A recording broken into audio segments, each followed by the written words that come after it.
customer service is what will differentiate you from the competition. It's something that I'm passionate about. It doesn't feel like work. Can you please give us tips on how to give a great speech? The only person that can get you out of this situation is you. So what are you going to do? Gavin Scott, you are a renowned international business speaker and founder and director of your own successful business, where you share your expert knowledge on how businesses can deliver the best customer service. You have built an impeccable reputation, and your clients are some of the world's leading brands, including Virgin Media, EE, BMW, and Barclays, who come to you for expert training of their customer service teams to help them deliver the best customer experience possible. Gav, welcome to Careers Badger. Thank you, James. It's great to be here, and thanks for having me. You know, it's a privilege. Mate, it's an absolute privilege for me to have you on the show. So I just think I'm really interested to start from the beginning, Gav. Can you just get into the mind frame of when you were at school? I want to know what sort of school student you were, and also whether, you know, starting your own company and being this successful customer experience leader was always the plan. Yeah, I mean, if I think back to my time at school, James, if I'm being completely honest, I wasn't the best student. I was born and bred, lived in pubs until I was 17 years old. So there was always things that distracted me from, I guess, some of the important stuff when it comes to my schooling. I was always very active, very interested in sport. And so I wasn't that engaged when it come to education and really focused on making sure that I had a good education. I was always, like I said, an active chap, and school and education at an important stage in my life wasn't as important to me as a person. Sure. And like when you finished school, like talk us through your mindset in terms of, did you have any clue what you were going to become or what you wanted to do? How did you navigate that path? Well, because I was always active in my head, I thought about, joining the army. And initially I wanted to be an officer in the RAF. And that was just after a brief conversation with my father. And I knew at the time that I had to get 5 GCSEs, grade C and above. And so that was the initial plan. I went for an event, a careers event with the RAF, and I was focused on getting these 5 GCSEs. And like I said, I wasn't the best at school in terms of knuckling down and revising, and nobody really spent any time with me, helping me to revise. Mum and Dad were always very busy, working in the pubs. Working in a pub was 24/7. So, you were pretty much on your own, and there was no one there really nudging you along to really focus on this need of getting these good grades. And I came out of school with just 3 GCSEs, grade C. I got 3 C's, I got 5 D's, and I got a G. Always an interesting one. I got a G in Welsh, which I thought was some achievement for an English person. So I was quite pleased with that. Although right from the very beginning, I was 2 GCSEs short of joining the RAF as an officer. And also I didn't get enough good grades to be able to do A-levels. And so I just thought, well, what can I do? What can I do now? I mean, I'm not really sure what's out there. What is probably the best thing to do? And at the time, computing was key. And my sister, who's 3 years older than me, she went to college and did a BTEC National Diploma in Computer Studies. So I thought, you know what? She's done that. She only got 3 GCSEs as well. So why don't I do the same? And so I followed her in her footsteps. I went to college, did a BTEC in Computer Studies, did well with that. And then after that, I thought, what should I do next? And again, my sister went to university and did a HND in Business Information Technology. And because I'd not really thought too much about it myself or had any guidance or support on what I should do next, I just copied her again.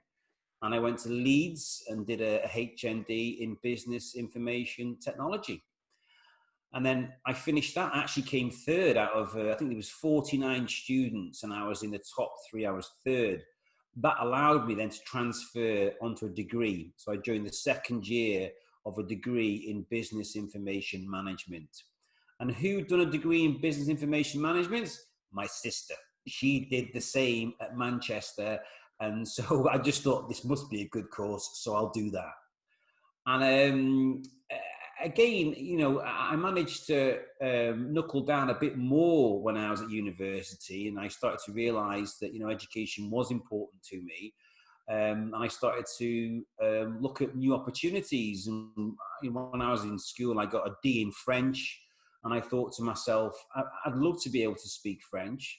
And an opportunity came up where students could go to La Rochelle for 6 months. And I thought the best way to learn French is to go to the country. And so I went to study in La Rochelle for 6 months, and I learned how to speak French. It was a particularly traumatic time when I first arrived. You can imagine getting to a country not speaking the language particularly well and having to navigate yourself from one location to the next, trying to get by. And I remember when I first arrived, I got to this hotel. I walked into the hotel, there was no windows, and I just shut the door and started crying. I thought to myself, what the hell am I doing here? You know, why have I put myself in this position? And, you know, it was a difficult time, but one that I have no regrets doing, because, you know, after doing that for 6 months, you know, I was quite good at speaking French. And as part of my degree, I did a sandwich year where I went to France and worked in Cannes at the Intercontinental Hotel, which is on the Croisette in France. And I worked in the accounts department there for a year as part of my sandwich degree. And I managed to come out finishing my studies with a 2-1 in business information management, which was great. So I got the results, but I definitely took what I would call the scenic route. It could have been more direct, but because I didn't knuckle down when I was a younger lad, and with distractions in sport and girls and many other things in the pub, you know, I did have to take that longer journey before I got a decent education behind me. Fine, fair enough. And so you've come out with this 2-1, and you've got this experience, you know, behind you of working in La Rochelle at the Intercontinental. What was the next step after that? Did that inform that you wanted a career in business, or, you know, talk us through your next steps post university? Yeah, I mean, I still wasn't sure what it is I wanted to do. I always wanted to work in business, but I always wanted to be able to not just sit behind a desk and use my brain. I always thought about, I wanted to use my body as much as I could. And I guess that was one of the reasons why I initially wanted to join the army. But being active has always been important to me. And so yes, I wanted to pursue a career in business. I didn't quite know what that was, but I knew that I wanted to be out there doing things as opposed to sitting behind a desk all day. And so what happened, I went and got a temporary job at O2. 1998, I joined O2 as a temporary customer service advisor, which I really enjoyed. And after a short period of time, I got promoted. I got the job full time. And because I had experience and knowledge in business information management, I put myself into positions whereby people could see some of the skills that I had. And within a short period of time, I went from being a customer service advisor to a customer service manager. Gav, sorry to just jump in there. So customer service advisor, in my head, I'm seeing like a room with customer service reps on phones advising people that are calling in. Is that what essentially what the landscape was like? That's exactly what I did. You know, I sat there. There was a group of 13 people at the time. The Nokia 5110 and the Ericsson 628 were massive, and we were just sending these phones out for fun. And I was just dealing with customer queries. How do you put the SIM card in? How do you unlock your phone when you've got a PUC code? Any billing queries that customers had? And yeah, it was a fun time. We had a lot of laughs, and yeah, it was. We worked for a good team, but I still wanted to, not just be a customer service advisor. I wanted to try and be the best that I could be, and so I quickly moved into leading a team. Which was great as well. I had to manage the transition of being one of the guys to then becoming the leader of a small team of 12 people. And so, yeah, I spent 12 years working for O2, really enjoyed it. And I went from working in the customer service operation. Towards the end of my time at O2, I realized that, delivering training courses was something that I was interested in. So I joined the learning and development department, and I spent 24 months of my final years with O2 helping the management team to improve how they engage their employees. And so it was all about, motivation, inspiration, how to engage, how to do effective one-to-ones, how to do effective team meetings, how to write performance development plans, all this good stuff. And I guess that's sort of what got me thinking about how nice it would be to be able to have a career where I wasn't working with an organization helping their people to get better, but I was able to work with many organizations and do the same sort of stuff. And so in 2009, there was a chance that came up for me to take redundancy. And I said to my wife, I'd been married by that time for 4 years, and I said to my wife, I'm thinking about leaving O2. There's a chance that I could get a decent amount of money that would help to get me set up on my own. What do you think? And in fairness to my wife, she says, yeah, go for it. Go for it. And so in June 2009, I left the corporate world and I set up my first business, which was GS Development Solutions, which is not such a catchy name, but it was all about, developing other people. And I was a little bit fed up at that time with the whole corporate world, the whole bureaucracy when you have when you're working in a large business, and I just couldn't do with all the political games and the tick for tat. I just wanted to, do my own thing and maybe create a new purpose for me. And so, and just actually, when I think about it, one of the reasons why I left O2, James, is because I was on a training course and we were talking about purpose. What's your purpose? And it wasn't until that point when I actually stopped and thought, what is my purpose? Am I on purpose? And I didn't believe that I was. And I thought, right, there's no point in carrying on doing something that I wasn't 100% passionate about. And it was that moment where I thought, I need to get on purpose. I need to refine what it is that I'm here to do. And so, yeah, when I left O2 and I went solo, the original purpose then was to set up a business where I would help kids to get better exam results. Which I take was that inspired by your personal pain of your exam experience and not having the support around you to help you in those exams? Do you think you were trying to scratch your own itch from an earlier Gav? That was exactly what I was doing, because I thought to myself, nobody taught me how to revise effectively. Nobody taught me how to pass exams. And I thought, wouldn't it be great to be able to share some hints, tips and tricks on how to help children to get better exam results?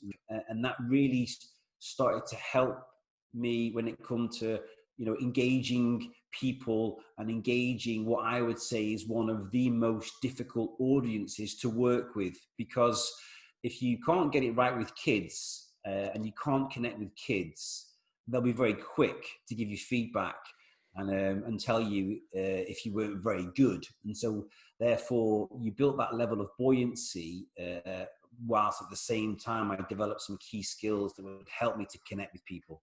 First few days of that, can you just talk us through how you actually organized that? You found the kids, you found your customers. Can you just give us a snapshot of that period of your life when you're trying to make that a success?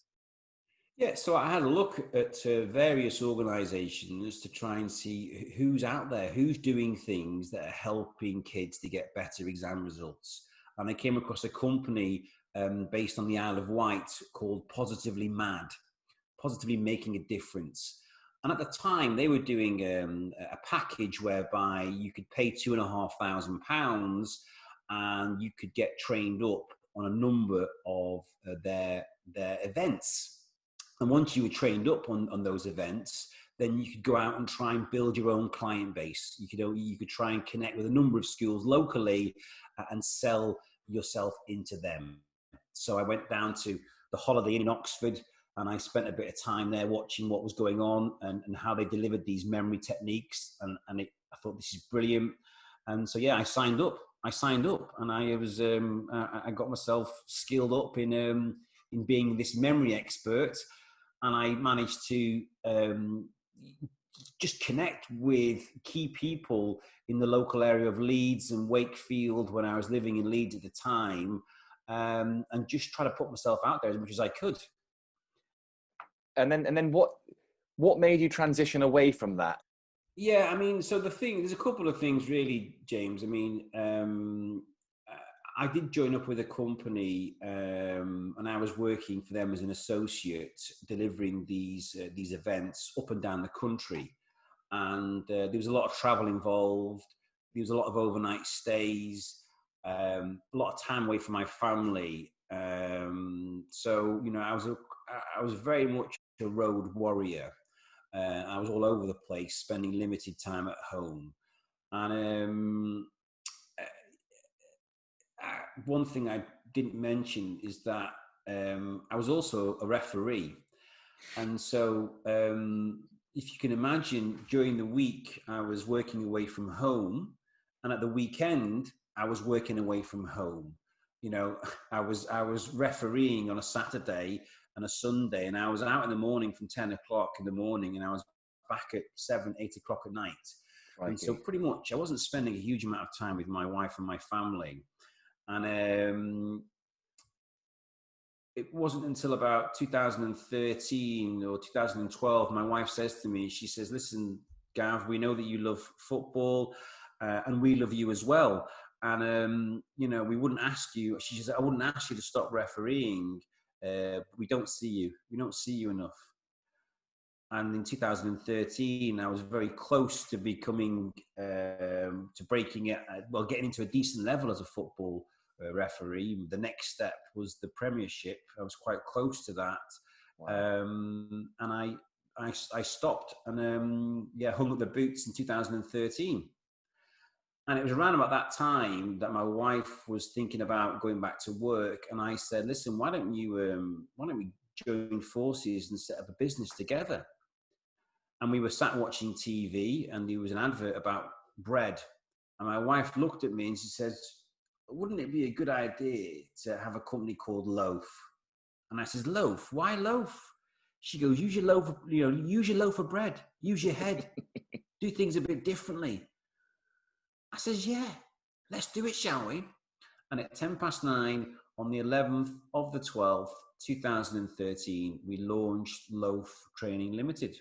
And we did that because it was a memorable date, 9, 10, 11, 12, 13. I mean, we were doing that for a couple of years. And having your own business is not for everybody, and so for me, uncertainty and variety, I guess that's a human need that I have.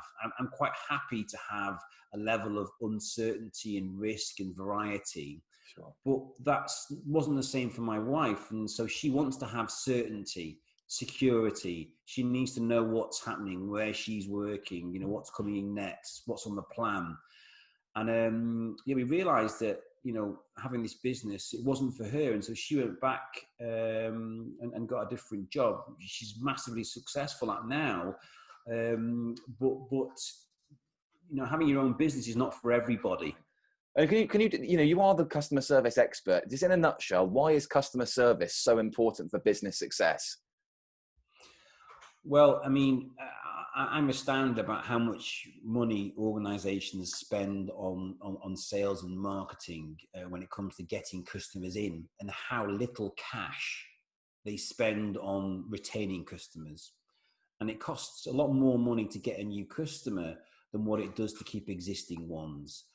And so, customer service is what will differentiate you from the competition.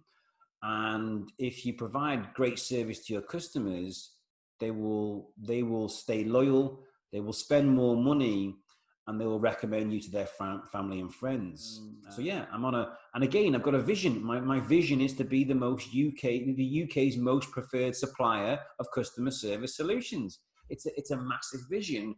But if I aim for the stars, then that's going to help me to stay focused. And every day I think to myself, okay, is this moving me towards this vision of being the UK's most preferred supplier of customer service solutions? And if it is, let's carry on. If it isn't, then let's put it to one side.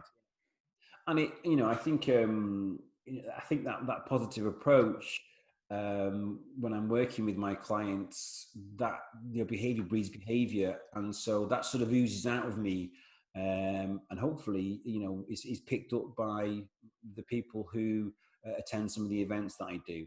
Can you just share with us throughout your career, like the toughest moment that you've had to get through? Do you mind telling us about that? Well, there's obviously been lots of tough moments. Certainly when you have your own business, things aren't easy all of the time. You've got to be able to, provision your cash. You've got to be able to get new clients. You've got to make sure that you're constantly focusing on filling the pipeline with new activity. And I think sometimes people get wrapped up in the niceness of creating a brand and building a website and getting themselves active on social media. But fundamentally, you've got to have clients. And if you haven't got clients, you haven't got cash. And if you haven't got cash, you run out of time. And so there's been many moments where I've been close to running out of cash. And so I think when those moments happen, you've just got to try and keep the focus, keep positive. And I always say to myself, okay, right, Gav, you know what? The only person that can get you out of this situation is you. Sure. So what are you going to do? And so you've just got to get creative when it comes to finding different ways, and you've got to be able to adapt your approach. I talk about the need to have like a solution-focused mindset as opposed to a problem-focused mindset. When there's a problem, I think, okay, what are the solutions that I can think of that will help with that?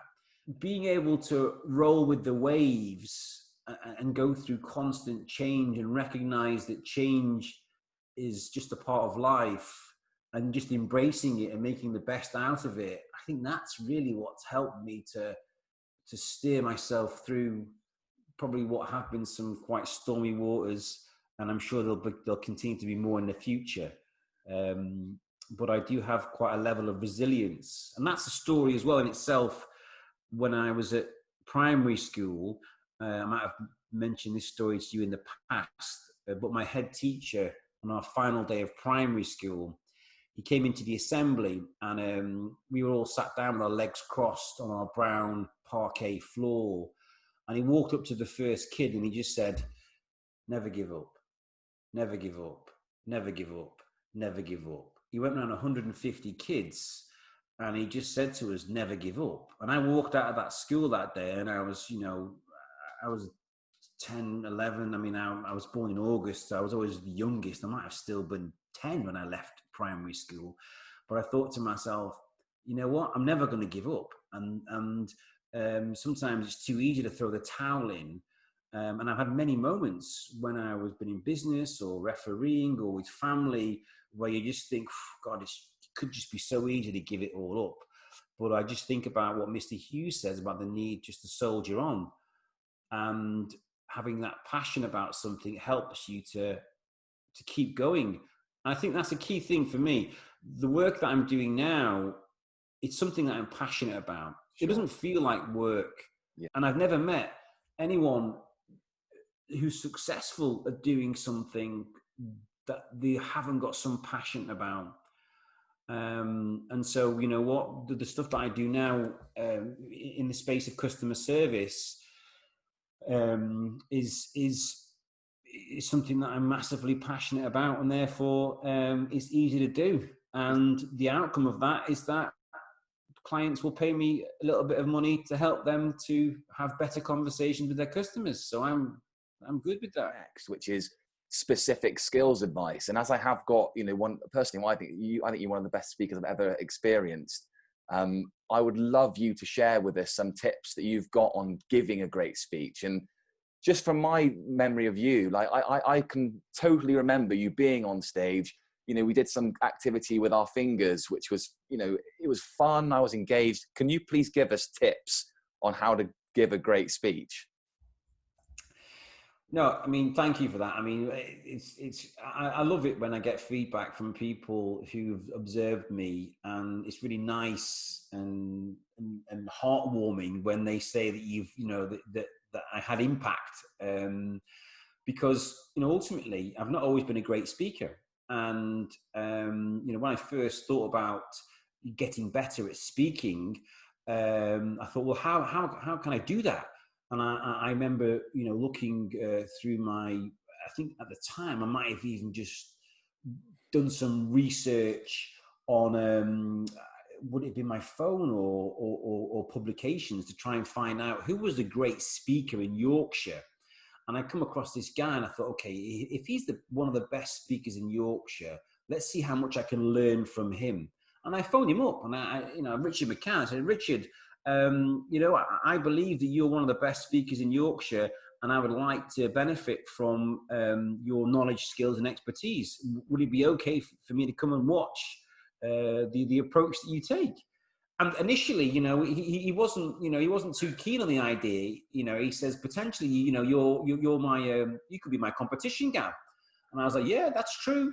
He goes, so yeah, I'm not really sure it's going to work. And so we ended the phone call. Then he phoned me back, and he goes, actually, I've been thinking about it, and I think there's some opportunities that we've got together, and I'm happy to help. And I thought, brilliant. And so I joined the Professional Speakers Association. Richard was the president at the time, and I attended a few events where I could watch other speakers deliver their keynote speeches. And I just learned through osmosis. I watched what was great about what they did. I watched some of the things that I felt didn't land particularly well, and I thought, I won't do that.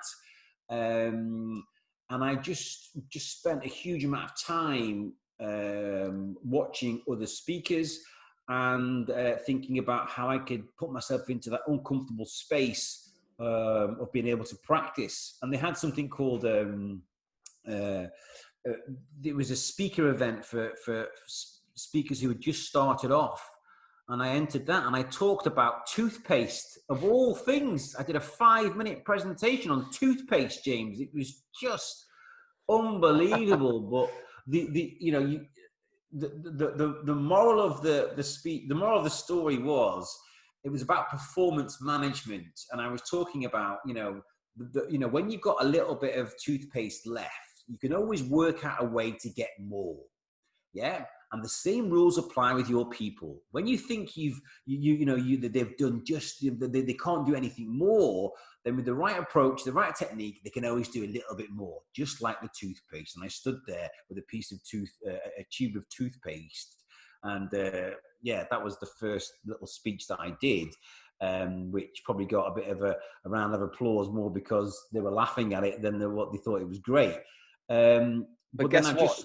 Guess what? No one is going to forget that speech, right? And it brings in your memory stuff, because, how are you going to forget a bloke holding up a tube of toothpaste and with that powerful message behind it? I think that's genius. So, yeah. And so the key thing around, if I could give some top tips on speaking, I would certainly say, you make connections. I always make connections with people before I start talking. I want to get some friends in the audience. So I engage with people, have some conversations, remember some people's names, remember some information they share with me, and I might use that during the conversation. I think about stories. I'm always telling stories, that. And Stories are everywhere, and the more you look for them, the more you find them. And so I'm always trying to connect the information that I share with some personal stories so that people can relate to that. And I think about how I structure the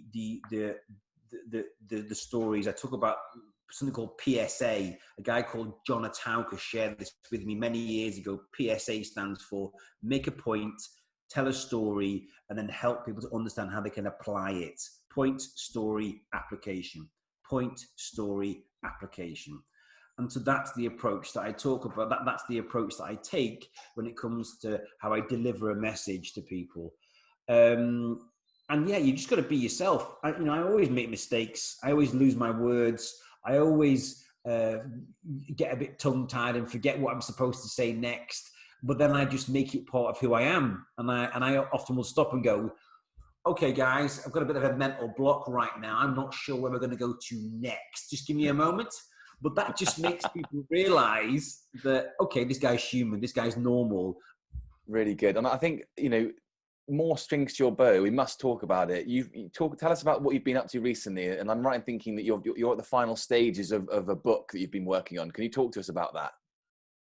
Yeah, I mean, I've when it comes to the situation at the moment with lockdown, I've been in lockdown for 8 weeks, and so I thought, how can we adapt? And all of my stories, I've got spreadsheets of all of the different stories that I use.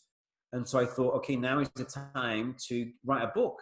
And so in 6.5 weeks, I've managed to create a book of 40 different customer service stories that will help people to develop key skills that are needed when we, come out of the current situation that we're in and we enter into a new world. And so I'm hoping that it's going to be quite timely. And the first draft should be completed by the end of May, and then I'm hoping to get it launched. I think the original plan was November, but it might be a bit sooner. So yeah, 40 stories, 40 customer service stories, easy to just pick up and look at different stories. It's not one of those books that you go from front to back and page by page. There's lots of different stories in there that will help people to get better at providing exceptional customer experiences. What is your final piece of advice for young people, 14 to 18-year-olds, maybe some university students or anyone really? What is your advice to them in terms of navigating their own career journeys, particularly if they're not too sure? What would you say to them? I mean, first and foremost, I would encourage people not to have to take the scenic route like I did.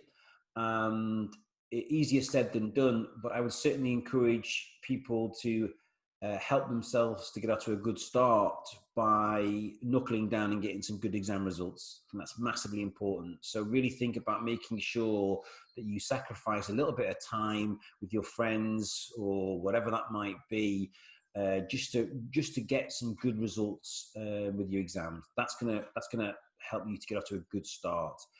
And then I would think about, what is it that you're passionate about? What is it that that you really love doing?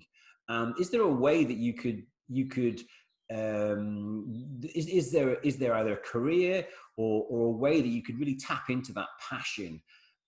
Because I think it's important that life is short, and so it's important that you do something that you're passionate about. I mean, I didn't read a book from cover to cover until I was 18 years old. And I was 18 years old and I was sat on the beach and I read Jaws. I mean, the first book that I read, sat on a beach, I was petrified. But I didn't spend any time at all reading books. And that was a massive mistake that I made. And so now, every day I'm reading books, whether I'm listening to books, whether I'm reading books. I just want to get more information. And I'm so disappointed in myself for not reading from an early age, and I'm really playing catch up now. And you can imagine my 3 kids. They are absolutely they read all the time, and I'm so grateful that they do, because no one really encouraged me to read, and it's massively important. So yeah, read plenty of books, and it does really help when it comes to setting you up for success. Gav, thanks so much for sharing your story with us. It's a fascinating one, and I hope the book launch goes really well for you when it comes out. And thanks very much. No, thanks, James, and good luck with the mission. I think it's a great thing that you're doing here, so I hope that, and I'm sure that things will go well with that. And thanks for having me. I really appreciate that. Take care, Gav. Cheers. Take care. Bye bye. See ya.